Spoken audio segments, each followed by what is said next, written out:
So Chandrababu Naidu 16 ಸೀಟ್ಗಳವರೆಗೂ ಇದ್ರು. ಈಗ finally ಟಿಡಿಪಿಯಲ್ಲಿ 14 ಸೀಟ್ಗಳು ಬಂದಿದೆ. ಬಿಹಾರದಲ್ಲಿ ಜೆಡಿಯು 15ರಲ್ಲಿ ಇದ್ದಿದ್ದು 14ರಲ್ಲಿ ಕೂತ್ಕೊಳ್ತಾ ಇದೆ. ಅಂದ್ರೆ 28 ಸೀಟ್ಗಳು ಇವ್ರ ಬಳಿನೇ ಇದೆ.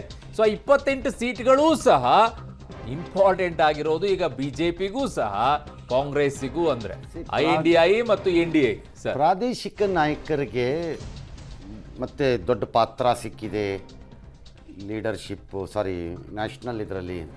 It is not. ಮತ್ತೆ ಸರ್, ಪ್ರಾದೇಶಿಕ ನಾಯಕರಿಗೆ ಈ ರೀತಿಯ ಪಾತ್ರ ಸಿಕ್ಕಿದ್ದು ಭಾಳ ಹಿಂದೆನೇ ಇತ್ತು. ಹಿಂದಿಂದಲೂ ಇದಾವೆ. ಆಗಲೂ ಚಂದ್ರಬಾಬು ನಾಯ್ಡುನೇ ಇದ್ದರು. ಅವರೇ ದೊಡ್ಡ ಪಾತ್ರವನ್ನು ವಹಿಸಿದ್ರು. ದೇವೇಗೌಡರನ್ನ ಪ್ರಧಾನಿ ಮಾಡಬೇಕು ಅನ್ನೋ ವಿಚಾರ ಬಂದಾಗ ಅವರೇ ದೊಡ್ಡ ಪಾತ್ರವನ್ನು ವಹಿಸಿದ್ರು. ಬಟ್ ಅವತ್ತು ಪ್ಲೇ ಮಾಡ್ತಾ ಇದ್ದಂತಹ ಒಬ್ಬ ವ್ಯಕ್ತಿ ಮತ್ತು ಆ ಪಕ್ಷ ಎರಡೂ ಇಲ್ಲ ಇವತ್ತು. ಹೆಚ್ಚು ಕಡಿಮೆ ಇಲ್ಲ. Which is the left party. ಅವತ್ತು ಪಶ್ಚಿಮ ಬಂಗಾಳದಲ್ಲಿ ಲೆಫ್ಟ್ ಪಾರ್ಟಿಗಳ ಹತ್ರ 30-35 ಚಿಲ್ಲರೆ ಇತ್ತು ಅವತ್ತು. ಕೇರಳದಲ್ಲಿ ಒಂದು ಸ್ವಲ್ಪ ಇತ್ತು. ಹಾಗಾಗಿ 40 ಚಿಲ್ಲರೆ ಇತ್ತು ಅವ್ರ ಹತ್ರ ಅವತ್ತು. Harkishan Singh Surjeet, who was the general secretary of the CPIM ಅವತ್ತು. ಪಶ್ಚಿಮ ಬಂಗಾಳ ದೇವೇಗೌಡರನ್ನ ನೇಮನ್ನು ಸೆಲೆಕ್ಟ್ ಮಾಡಿದ ಮೇಲೆ ಕನ್ವಿನ್ಸ್ ಮಾಡಿದ್ದೆ ಹರ್ಕಿಶನ್ ಸಿಂಗ್ ಸುರ್ಜಿತ್. ದೇವೇಗೌಡರು ರೆಡಿ ಇರಲಿಲ್ಲ ಹೋಗೋಕ್ಕೆ. ಇವ್ರು ಕನ್ವಿನ್ಸ್ ಅವ್ರು CM ಆಗಿ ಚೆನ್ನಾಗೇ ಇದ್ರು ಇಲ್ಲಿ ನೆಮ್ಮದಿಯಾಗಿ. ಇವರೆಲ್ಲ ಸೇರಿ ಕನ್ವಿನ್ಸ್ ಮಾಡಿ ಅದರಲ್ಲಿ ಹರ್ಕಿಶನ್ ಸಿಂಗ್ ಸುರ್ಜಿತ್ ಮೇನ್ ಪ್ಲೇಯರ್. ಅವತ್ತು ಕೂಡ ಈ ರೀತಿಯ ಪಾತ್ರವನ್ನು ಚಂದ್ರಬಾಬು, ಲಾಲೂ ಪ್ರಸಾದ್ ಯಾದವ್,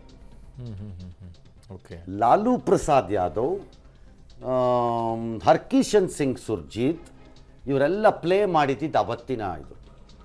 ಅವತ್ತೂ ಕಾಂಗ್ರೆಸ್ಸಿಗೆ ಅತಿ ಹೆಚ್ಚು ಸ್ಥಾನಗಳಿದ್ವು. ಆದರೆ ರೀಜನಲ್ ಪ್ಲೇಯರ್ಗಳ ಪ್ರಭಾವದಿಂದಾಗಿ ಅವ್ರಿಗಾಗಲಿಲ್ಲ. ದೇವೇಗೌಡರು ಪ್ರಧಾನಿ ಆದರು ಆಗ. ಸೀತಾರಾಮ್ ಕೇಸರಿ ಇದ್ದರು, ದೇವೇಗೌಡರು ಪ್ರಧಾನಿ ಆದರು ಆಗ. ಈಗಲೂ ಮತ್ತೆ ಆಗ ಇದ್ದ ಹೆಚ್ಚಿನ ಸಂಖ್ಯೆಯ ನಾಯಕರ ಪಾತ್ರ ಈಗಿಲ್ಲದಿರಬಹುದು. ಈಗ ಇಬ್ಬರೇ ನಿಮಗೆ ಕಾಣಿಸ್ತಾ ಇರೋದು, ದೊಡ್ಡದಾಗಿ ಕಾಣಿಸ್ತಾ ಇದೆ.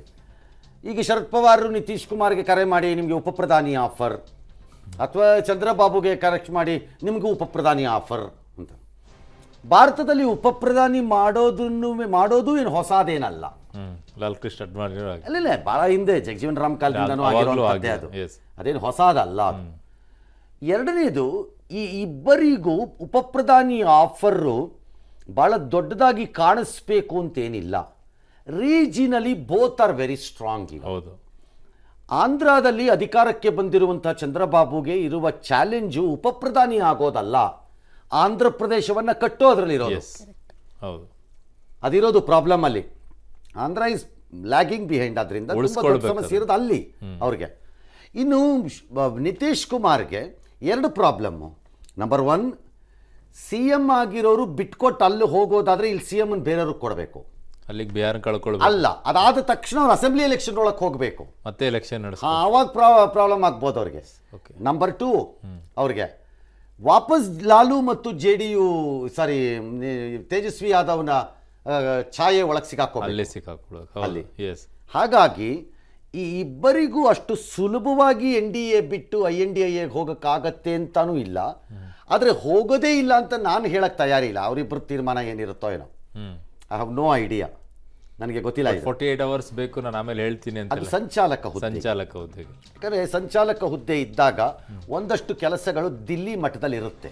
ಇಲ್ಲಿ CM ಅಲ್ಲೂ ಮಾಡೋಕ್ಕಾಗತ್ತೋ ಇಲ್ವೋ ಪ್ರಶ್ನೆ ಬೇರೆ. ಅದೇನೋ ಒಂದು ಮಾಡ್ಕೋತಾರೆ, ಅದನ್ನು. ದಟ್ಸ್ ಎ ಡಿಫರೆಂಟ್ ಇಶ್ಯೂ ಅದು. ಹಾಗಾಗಿ ಇವರಿಬ್ಬರನ್ನು INDIA ಕರೀತಿದ್ದಾರೆ. Look at the INDIA side. ಈಗ ನೀವು ಇಂಡಿಯಾ ಸೈಡ್ ನೋಡಿ, ಎಷ್ಟು ಸುಲಭವಾಗಿ ನಮ್ಮ ಮಾತುಗಳು ಮತ್ತು ನಮ್ಮ ವರ್ತನೆಗಳು, ನಡವಳಿಕೆಗಳು ಬದಲಾಗ್ತಾ ಹೋಗುತ್ತೆ ಅನ್ನಕ್ಕೆ. ಹೆಂಗೆ ಸರ್?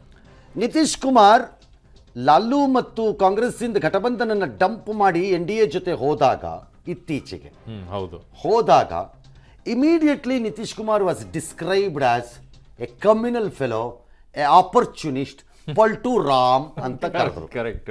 ಕರೆಕ್ಟಾ? ಈಗೇನು ಹೇಳ್ತಿದ್ದಾರೆ? ಹಾಗೆಲ್ಲ ಏನಿಲ್ಲ. ನಿತೀಶ್ ಕುಮಾರೇ ನಮ್ಮೆಲ್ಲ ಅಪೋಸಿಷನ್ ಅನ್ನು ಯುನೈಟ್ ಮಾಡಕ್ಕೆ ಟ್ರೈ ಮಾಡಿದವರಲ್ವಾ, ನಮ್ಮವರೇ ಅಲ್ವಾ, ಹಳಬರು ನಮ್ಮ ಜೊತೆನೇ ಇದ್ದವರಲ್ವಾ ಅನ್ನೋ ಟಾಕ್. ಟೇಕ್ ಚಂದ್ರಬಾಬು.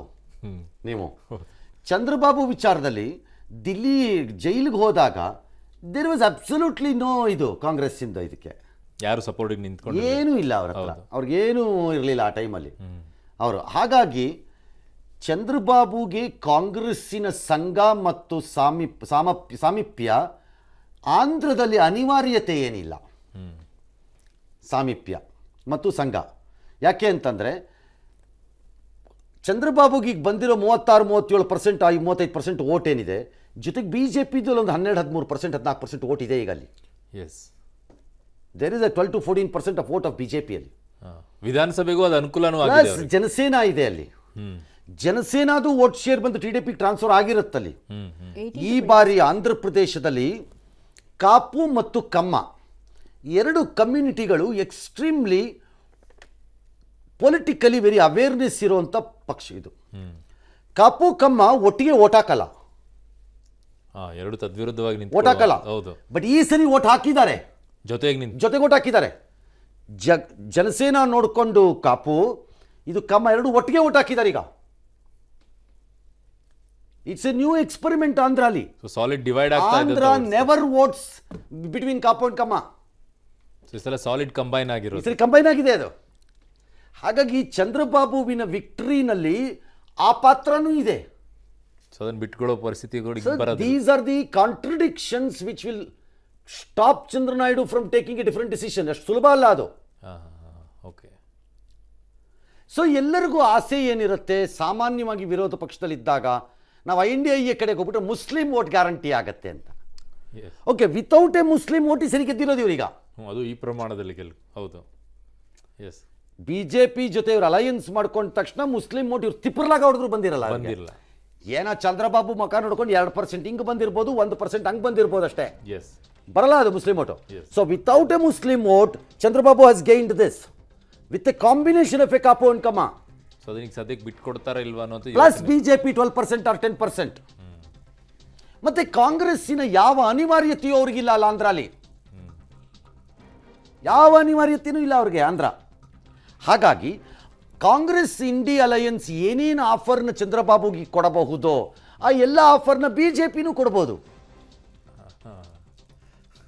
ಇಲ್ಲ ಅಂತಲ್ವಲ್ಲ, ಅಲ್ಲಿ ಸಿಗೋದು ಇಲ್ಲೇ ಸಿಗುತ್ತೆ, ಅಲ್ಲಿಗೆ ಎಲ್ಲನೂ ಕೊಡ್ಬೋದು. ಓಕೆ ಅಪ್ಪ ನಿನ್ನನ್ನು DPM ಮಾಡೋಣ ಅಪ್ಪ, ಡೆಪ್ಟಿ ಪ್ರೈಮ್ ಮಿನಿಸ್ಟರ್, ನಾವು DPM ಮಾಡ್ತೀವಿ ತಗೋ. ಇದು ನನಗೆ ಅಮರಾವತಿ ಕಟ್ಟಕ್ಕೆ ಸ್ವಲ್ಪ ಅಡ್ಜಸ್ಟ್ ಮಾಡ್ಕೊ, ಕಾಸು ಕೊಡ್ಬೇಕಾಗತ್ತಪ್ಪ, ನಾವು ಕೊಡ್ತೀವಿ ತಗೋ. ಅಲ್ಲಿ ಸಿಗೋದು ಇಲ್ಲೇ ಸಿಗುತ್ತೆ. ಎಕ್ಸಾಕ್ಟ್ಲಿ, ಎರಡು ಬೆನಿಫಿಟ್, ಒಂದು ಸ್ಟೇಟ್ ಬೆನಿಫಿಟ್ ಇದೆ, ಅಲ್ಲೂ ಬೆನಿಫಿಟ್ ಇದೆ. ಸೊ ಈಸಿಲಿ ಮೂವ್ ಆಗ್ತಾರೆ ಇವ್ರು, ಆಗತ್ತೆ ಅಂತ ನನಗೆ ಅನ್ನಿಸ್ತಾ ಇಲ್ಲ. Okay okay. ಈಗ ನಿತೀಶ್ ಕುಮಾರ್ನ ಮನವೊಲಿಕೆಗೆ BJP ಯತ್ನ, ಉಪಮುಖ್ಯಮಂತ್ರಿ ಸಾಮ್ರಾಟ್ ಚೌಧರಿ ಹೋದ್ರಂತೆ, ಭೇಟಿ ಮಾಡಿದ್ರಂತೆ. ಏನು ಮನವೊಲಿಕೆ, ಏನೋ ಸಂದೇಶ ಇರುತ್ತೆ ಈಗ ಅಲ್ಲಿ. ನೀನೇನೋ ಒಂದನ್ನು ಒಪ್ಕೋಬೇಕು ಅಂತಾನೋ, ಅಥವಾ ನೀನು ಇರಬೇಕು ನಮ್ಮ ಜೊತೆನೇ ಅಂತಾನೋ, ಎಂಥದ್ದೋ ಒಂದು ಇರುತ್ತೆ ಅಲ್ಲಿ ಈಗ ಆ ಲೆಕ್ಕಾಚಾರದಲ್ಲಿ. But the trouble for Nitish Kumar is, ಏನು ಸರ್, ಆಗ ಹೇಳಿದ್ದು ಎರಡೇ ಅಲ್ಲ, ಇನ್ನೊಂದಿದೆ ಟ್ರಬಲ್ಲು. ಇನ್ನೇನಿದೆ ಸರ್? ಇನ್ಯಾವುದು ಸರ್? ಯಾವುದು? ನಿತೀಶ್ ಕುಮಾರ್ಗೆ. ನಿತೀಶ್ಗೆ ಟ್ರಬಲ್ ಏನಾಗತ್ತೆ ಅಂತಂದರೆ, ತಾನು BJP ಜೊತೆ ಸೇರ್ಕೊಂಡು ಗುಡ್ ಪರ್ಫಾರ್ಮೆನ್ಸೇ ಮಾಡಿದ್ದಾರೆ. ಚೆನ್ನಾಗಿದೆ ಈ ಸಲ ಬಿಹಾರದ. ಅವ್ರಿಗೇನು ಕೆಟ್ಟ ಪರ್ಫಾರ್ಮೆನ್ಸ್ ಆಗಿಲ್ಲ. ಇಲ್ಲ, ಹೌದು, ಅವ್ರಿಗೆ ಎಕ್ಸಾಕ್ಟ್ಲಿ. ನಾಳೆ ತೇಜಸ್ವಿ ಯಾದವ್ನೇ CM ಮಾಡಿಕೊಡ್ಬೇಕಾಗತ್ತೆ ಇವರು. ಪೂರ್ತಿ ಬಿಟ್ಟೆ ಕೊಡಬೇಕಾಗತ್ತೆ ಅಲ್ವಾ? ಆಮೇಲೆ ಅವ್ರ ಪಾರ್ಟಿಗೆ ತೇಜಸ್ವಿ ಯಾದವ್ ಅಲ್ಲಿ ಜಾಗ ಕೊಡ್ತಾರೆ ಅಂತ ಯಾವ ಗ್ಯಾರಂಟಿನೂ ಇಲ್ಲ. ಮಗಡೆ ಮಲಗಿಸ್ಬಿಡ್ಬೋದು, ಪಾರ್ಟಿನೇ ಮಲಗಿಸ್ಬೋದು. ಸೊ ಅದನ್ನ ಕಳ್ಕೊಳ್ಳೋ ಪರಿಸ್ಥಿತಿಯಲ್ಲಿ ಇದಾರೋ ಇಲ್ವೋ. ಹಾಗಾಗಿ ನಿತೀಶ್ಗೆ ಏನು ಆಫರ್ನ ಇಂಡಿ ಕೊಡ್ಬೋದೋ ಅದನ್ನು BJPನೂ ಕೊಡುತ್ತೆ. ಸೇಮ್ ಚಂದ್ರಬಾಬು ರೀತಿಯಲ್ಲಿ ಸೇಮ್ ಕೊಡುತ್ತೆ. ಹಾಗಾಗಿ ಇಬ್ಬರೂ ಈಸಿಲಿ ಮೂವ್ ಆಗ್ತಾರಾ ಅನ್ನೋದು ಗೊತ್ತಿಲ್ಲ. ಥರ್ಡ್ ಪಾಯಿಂಟ್, ಒಂದು ವೇಳೆ ನಿತೀಶ್ ಮೂವ್ ಆಗ್ತಾರೆ ಅಂತ ಇಟ್ಕೊಳ್ಳೋಣ, ಹೋಗೇ ಬಿಡ್ತಾರೆ, ಇಟ್ಕೊಳ್ಳಿ. ಓಕೆ, ಚಂದ್ರಬಾಬು ಮೂವ್ ಆಗಲ್ಲ ಅಂದ್ಬಿಟ್ರೆ ಗಾನ್ ನಿತೀಶ್ ಸ್ಟೇಚರ್ ಅಡ ಅಲ್ಲಿ ಮೂವ್ ಆಗೋದೇ ಇಲ್ಲ, ಯಾಕಂದ್ರೆ ಅಲ್ಲಿ ಫಾರ್ಮೇಶನ್ ಆಗಲ್ಲ, ಇದೇ ನಂಬರ್ಸ್ ಹೋಲ್ಡ್ ಆಗ್ತಾ ಇದ್ರೆ. ಹೌದು, ಎಸ್. ಆಮೇಲೆ ಅಲ್ಲಿ 14 ಮೈನಸ್ ಆದರೂ ನಿತೀಶ್ ಅವ್ರದ್ದು ಸಮಸ್ಯೆನೂ ಆಗೋದಿಲ್ಲ. ಇದೇ ನಂಬರ್ಸ್ ಹೋಲ್ಡ್ ಆಗ್ತಾ ಇದ್ರೆ, ನಾನು ಹೇಳಿದ್ದು 280 281 ಬಂದು ನಿಂತ್ಕೊಳ್ಳಿ, ಇದೇ ನಂಬರ್ ಹೋಲ್ಡ್ ಆಗ್ತಿದ್ರೆ ಏನೂ ಆಗಲ್ಲ ಅದು. ಎಸ್. ಹಾಗಾಗಿ ಈ ಎಲ್ಲ ಚರ್ಚೆಗಳು ನಾನು ಆಗಲೇ ಹೇಳಿದ್ದು ಅದನ್ನೇನೆ. 543 ಫಲಿತಾಂಶಗಳು ಹೊರಕ್ಕೆ ಬಂದ ಮೇಲೆ ಸಭೆಗಳಿಗೆ ಮತ್ತು ಎಲ್ಲ ಆಫರ್ಗಳಿಗೆ, ಚರ್ಚೆಗಳಿಗೆ ಒಂದೊಂದು ಮಹತ್ವ ಬರುತ್ತೆ. ಅಲ್ಲಿವರೆಗೆ ಎಲ್ಲ ಎಕ್ಸ್ಪ್ಲೋರೇಟರಿ ಟಾಕ್ಸ್ ಇದು, ಸುಮ್ಮನೆ ಒಂದು ಎಕ್ಸ್ಪ್ಲೋರ್ ಮಾಡ್ತಾ ಇರೋದು. ಹೇಗಾಗತ್ತೆ ನೋಡೋಣ ಒಂದು ಆಂಟಿಸಿಪೇಟರಿ ಬೇಲ್ ಹಾಕ್ದಂಗೆ ಇದು. ಹ್ಮ್ ಮೊದಲೇನೆ ಮೊದಲೇ ಟ್ರೈ ಮಾಡೋಣ. ನಾವು ಟಚ್ ಮಾಡಲಿಲ್ಲ ಅಂತ ಆಗೋದು ಬೇಡ. ನೀವು ಟಚ್ ಮಾಡಿದಿದ್ರೆ ಆಗ್ತಿತ್ತೇನೋ, ಅವ್ರು ರೆಡಿ ಇದ್ರು, ನೀವು ಕರೀಲಿಲ್ಲ ಅನ್ನೋದು ಬೇಡ ಬೇಡ ಅನ್ನೋದಕ್ಕೆ ಸ್ಟಾರ್ಟ್ ಆಗ್ತಿರುತ್ತೆ ಇದು. Okay. ಹಾಗಾಗಿ it has some more time ಇದೆ ಇನ್ನೂ ಅನ್ಸತ್ತೆ. ಯಾವ ರೀತಿ ಇದು ಪ್ಯಾನ್ ಔಟ್ ಆಗತ್ತೆ ಮುಂದಕ್ಕೆ ಅನ್ನೋದನ್ನು ನೋಡಲಿಕ್ಕೆ. ಎಸ್ ಈ ಇಬ್ಬರು ಬಹಿರಂಗವಾಗಿ ತಮ್ಮ ಅನಿಸಿಕೆಯನ್ನು ಪ್ರಕಟ ಮಾಡಿಬಿಟ್ರೆ ಅಲ್ಲಿಗೆ ಗೋಜಲು ಗೊಂದಲಗಳೆಲ್ಲವೂ ನಿವಾರಣೆ ಆಗೋಗುತ್ತೆ. ಸೊ ಅಲ್ಲಿಗೆ ಸಮಸ್ಯೆಗಳಿರೋದಿಲ್ಲ, ಅಲ್ಲಿಗೆ ಸಮಸ್ಯೆ ಇರಲ್ಲ.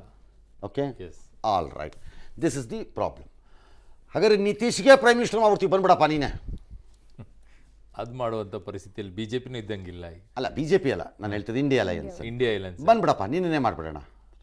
ನಿತೀಶ್ ಮಸ್ಟ್ ನೋ, ನಂಗೆ ಗೊತ್ತಿಲ್ಲ, ಅವರೇ ನಂಗೆ ಪರಿಚಯ ಇಲ್ಲ, ಕೇಳಿಸ್ಕೊಳ್ತಾರೆ ಅವ್ರಿಗೆ, ನಮ್ಮನ್ನು ಕೇಳಿಸ್ಕೊತಾರೆ ಅಂತಲ್ಲ. The experience of Deve Gowda. ಕಾಂಗ್ರೆಸ್ಸಿಗೆ 100 ಸೀಟ್ ಇದ್ದಾಗ ಕಾಂಗ್ರೆಸ್ ಇನ್ಯಾರನ್ನೋ 14 ಸೀಟ್ ಇದ್ದವ್ರನ್ನ ಕರ್ಕೊಂಬಂದು, ಲುಕ್ ಎಟ್ ದಿಸ್ ಕೋಯಿನ್ಸಿಡೆನ್ಸ್ ನೋಡಿ. ಅವತ್ತು ಕಾಂಗ್ರೆಸ್ಗೆ ಲಾರ್ಜ್ ನಂಬರ್ ಆಫ್ ಸೀಟ್ಸ್ ಇತ್ತು, ನಂಬರ್ಗೆ ಅಪ್ಕಾಯಿಲಾಗಿ ನನಗೆ ದೇವೇಗೌಡರನ್ನ ಮಾಡಿದಾಗ. ದೇವೇಗೌಡರ 14-16 ಇತ್ತು JDS ಅಲ್ಲಿ ಅವತ್ತು ಕರ್ನಾಟಕದಲ್ಲಿ. Same number I think either 14 or 16 ಆ ಥರ, ಆ ಬಿಟ್ವೀನಲ್ಲೇ ಇತ್ತು ಅದೆಲ್ಲ. 11 ತಿಂಗಳಿಗೆ ಇಳಿಸ್ಬಿಟ್ರು ಆಮೇಲೆ. ಹಾಗಾಗಿ ಅಸರ್ಷನ್ ಏನಿದೆ ಕಾಂಗ್ರೆಸ್ ಪಾರ್ಟಿನಲ್ಲಿ ಅದು ಹೆವಿ ಇರುತ್ತೆ, ಮತ್ತು ಪುಲ್ಲಿಂಗ್ ಅರೌಂಡ್ ತುಂಬ ಕಡೆಯಿಂದ ಇರುತ್ತೆ. ಪಾರ್ಟಿಗಳು ಜಾಸ್ತಿ ಆಗ್ಬಿಡುತ್ತೆ. ಎಲ್ಲರೂ ಪವರ್ಫುಲ್ಲೇ, ಹೌದು, ಎಲ್ಲರೂ ದಾದಾಗಳೇ, ಎಲ್ರಿಗೂ ಆಗಬೇಕು, ಎಲ್ಲರೂ ದಾದಾಗಳೇ ಅಲ್ಲಿಗ. ಆದರೆ ಇಲ್ಲಿ ಹಾಗಾಗಲ್ಲ. ಪುಲ್ ಏನೇ ಇದ್ರೂ ಒಂದು ಪಾರ್ಟಿಲಿ ಇರುತ್ತೆ, ವಿಚ್ ಇಸ್ BJP. ಹೌದು, ಎಸ್, ಒಂದು ಪಾರ್ಟಿ ಬಿದ್ದಿರುತ್ತೆ. BJPಯವ್ರನ್ನ ಇವ್ರು ತಡ್ಕೋಬೇಕಾಗಿರೋದು ಯಾವುದ್ರಲ್ಲಿ ಅಂದರೆ, ಅವರ ಐಡಿಯಾಲಾಜಿಕಲ್ ಬೇಸಿನ ನಿರ್ಧಾರಗಳನ್ನು ಜಾರಿಗೆ ತರಬೇಕು ಅಂತ ಹೋದಾಗ ಇವರು ಸ್ವಲ್ಪ ಹಿಂದೆ ಮುಂದೆ ಮಾಡಿ ಎಳೆದಾಡಬೇಕೇ ಹೊರತು ಮಿಕ್ಕಿದ್ರಲ್ಲಿ ಭಾಳ ದೊಡ್ಡ ವ್ಯತ್ಯಾಸ ಇಲ್ಲ. ಆ ಸಮಸ್ಯೆಗಳಾಗ ಒಂದೇ ಪಾರ್ಟಿ, ಅಲ್ಲಿ ಹಂಗಲ್ಲ. ಅಲ್ಲಿ 10 ಪಾರ್ಟಿ, 10 ಲೀಡರು. ಇಲ್ಲಿ ಒಂದೇ ಪಾರ್ಟಿ, ಒಬ್ಬನೇ ಲೀಡರು. ಒಬ್ಬರು ಹೇಳಿದ್ರೆ ಮುಗಿದೋಯ್ತು, ಉಳಿದವರೆಲ್ಲ ಸುಮ್ಮನೆ ಕೇಳಬೇಕು ಅಷ್ಟೇ. ಅಲ್ಲೆಲ್ಲರಿಗೂ ಹೇಳ್ತಾ. ಸೊ ಈ ಅಡ್ವಾಂಟೇಜ್ ಆ್ಯಂಡ್ ಡಿಸಡ್ವಾಂಟೇಜ್ಗಳನ್ನು ನಾವಿಲ್ಲಿ ಹೆಂಗೆ ಲೆಕ್ಕ ಹಾಕ್ತೀವೋ ಇದಕ್ಕೆ ಅಪ್ಪನಂಗೆ ಅವರು ಲೆಕ್ಕ ಹಾಕ್ತಾ ಇರ್ತಾರೆ ಈಗ. ಏನು ಅವ್ರೇನು ಬಕರಾಗಳಲ್ಲ ಇಲ್ಲಿ.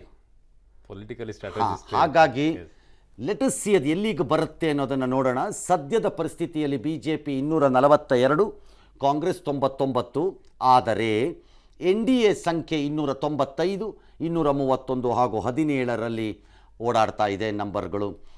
ಈಗ ಇದಿಷ್ಟು ಈಗ ಫೈನಲ್ ಅಲ್ಲ, ಇನ್ನು ಫೈನಲ್ ಅಂತ ನಾವು ಡಿಕ್ಲೇರ್ ಮಾಡೋ ಸ್ಟೇಜಲ್ಲಿ ಇಲ್ಲ. ಮೇ ಬಿ ಇನ್ನು ಸ್ವಲ್ಪ ಹೊತ್ತು ಡಿಕ್ಲರೇಷನ್ ಆಗೋಗುತ್ತೆ. ಬಿಕಾಸ್ ಈಗೆಲ್ಲವೂ ಆಗ ಜೋಶಿ ಹೇಳಿದ್ರಲ್ಲ, ಇನ್ನು 6 ಕೋಟಿ ಓಟಿದೆ, 7 ಕೋಟಿ ಓಟಿದೆ, ಇನ್ನು 6 ರೌಂಡ್ ಇದೆ, ಅಲ್ಲಿ ನೋಡೋಣ ಅಂತಿದ್ರಲ್ಲ, ಅದೆಲ್ಲ ಮುಗಿದಿರುತ್ತೆ. ಈಗ ಮುಗಿಯೋ ಹಂತಕ್ಕೆ ಬಂದಿರುತ್ತೆ ಈಗ. ಹಾಗಾಗಿ we will see to what extent, ಯಾವ ಲೆವೆಲ್. ರಾಹುಲ್ ಗಾಂಧಿ ಹೇಳಿದ 295 ಕರೆಕ್ಟಾಗಿ ಬಂದು ನಿಂತ್ಕೊಂಡಂಗೆ ಆಯ್ತಲ್ಲ ಸರ್. ರಾಹುಲ್ ಗಾಂಧಿ 295 ಹೇಳಿದ್ರಲ್ಲ ಸರ್. 231 ಇರೋದು ಅಲ್ಲ, ಅಂದ್ರೆ ಆಪೋಸಿಟ್ ಬಂದಿದೆ ಅಂತ ಹೇಳ್ತಾರೆ. ಅಲ್ಲ, ಅವ್ರು ಹೇಳಿದ 295 BJPಗೆ ಬಂದು ನಿಂತ್ಕೊಂಡಿದೆ ಅಂತ ಹೇಳ್ತಾರೆ. ಹಂಗ BJP